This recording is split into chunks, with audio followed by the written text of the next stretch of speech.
Today I will be hooking up a keyless entry system. The box looks like this. I looked up aftermarket key fob and this popped up on eBay. Even if this one doesn't pop up, units extremely similar in nature will show up. In order to follow this video, make sure your order has 3 contents and make sure the wiring harness is like this one.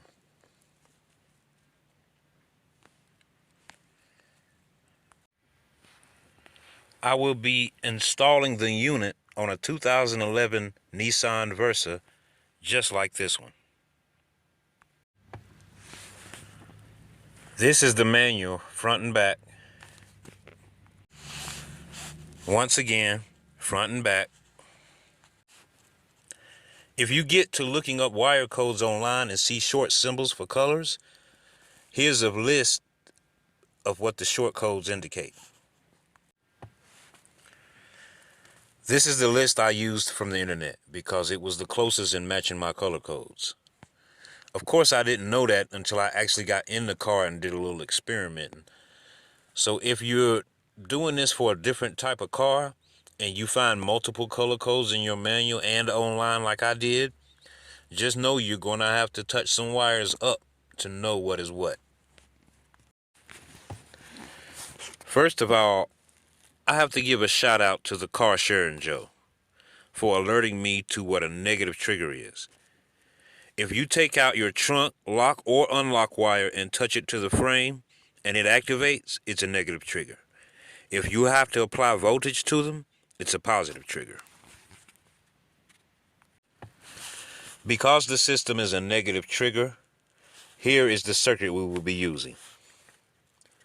Cut both orange wires, tie both yellow wires to ground, white black is unlock, plain white is lock, red is 12 volt, black is ground, and brown is trunk.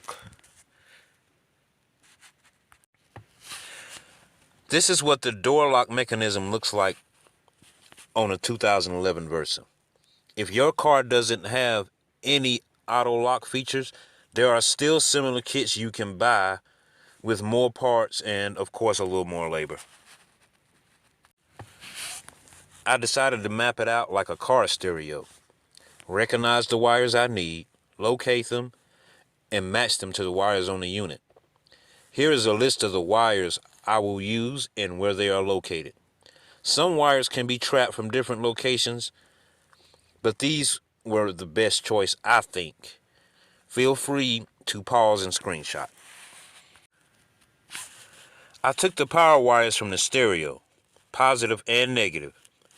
In order to get the car stereo wires, take up the top middle vent carefully and unscrew 4 bolts that look like this one. Look up Versa stereo installation for more details. This connector goes to the door side lock window assembly that I showed you earlier. And it is where I will retrieve my lock and unlock wires. With the door panel off, you can see how I tied off the wires. I use the old broom method because I find it reliable when I don't want to use connectors. Connectors would have just made the wires thicker and, So I use the broom method. Look up the broom method for details. Zoomed in, you can see I tied off the gray, which is lock, and the purple, which is unlock. Test them beforehand by either touching them to the frame in a negative trigger or applying voltage to them in a positive trigger before you tie them off. Because sometimes there are multiple wires of the same color. Here you can see them more clearly. The gray wire is locked and the purple wire under it is unlocked. Now we're at the blinkers. Now this Versa was wrecked when some woman renting a car opened her door as I was riding by. Me and Enterprise still going at it for that. But I didn't have to do much because of that wreck to get to the blinker lights. Attaching the blinker lights to the positive wire of the blinkers, this is the only time you'll be attaching these wires to anything positive unless you hook up the window. But if you connect these wires to the front wires, it will also activate the back blinker. So you don't have to hook anything to the back blinker. A way to figure out, if you take it out your blinkers, a way to figure out which wire is positive and which one is negative is hook up a voltmeter and turn on the blinker. If the voltage reads a negative voltage, then the wire hooked up to the ground lead is your wire. If it reads a positive voltage, then the wire hooked up to your power or red lead is the wire that you're looking for. In my situation, I had a white wire on the right and a green wire on the left. Here's a look at the back of the light fixture. You need to remove 4 10mm screws to remove each light fixture.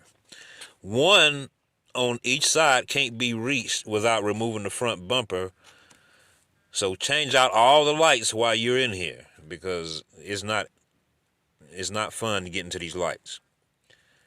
Look up remove front bumper for this car for further details. Here's a view from about a foot back. I chose to run the blinker wires through the rubber port that houses the speaker wires. Locking, unlocking, and the window controls. Now I use an old wire coat hanger to get the wires from the front of the car to the rubber portal. Here's the rubber portal I was referring to.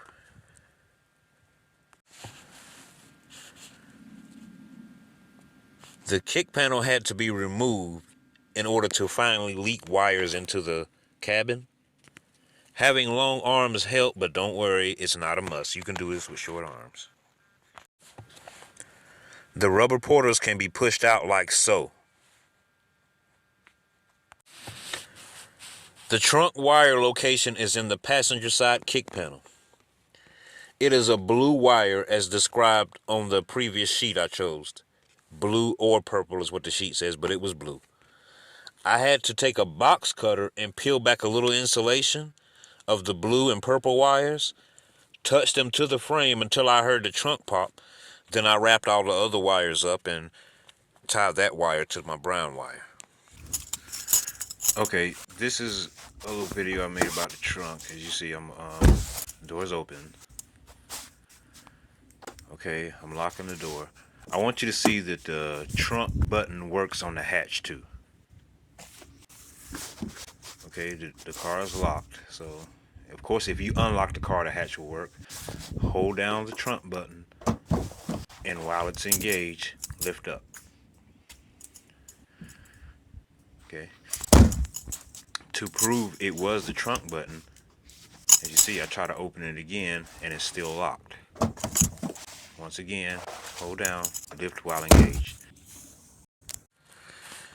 I only had 3 wires coming from this left side. It's basically all the wires in the car now.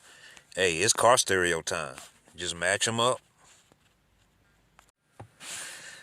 The rest of the wires either drop down from the stereo or come from the passenger side. The panel underneath the main middle dash, I guess you would call it, right up under the stereo, it has doors that will remove on each side, making running and hiding the wires a little easier. I chose a spot close to the bottom of the instrument panel for a mounting spot, and the wire wrapping begins. Okay, this is my final video. The cord is wrapped, tucked up under the driver's side. And that's the door that's open, if I can keep the camera still. The door that's open on the left is also one, if you can see down here, open on the right, where I could hide some wires. And you see the wire installation. That right there is a product of me not choosing the location first and bringing the wires in. So that's the one mistake I made. There's the location where I chose to mount it. And okay, I'm gonna lock the door.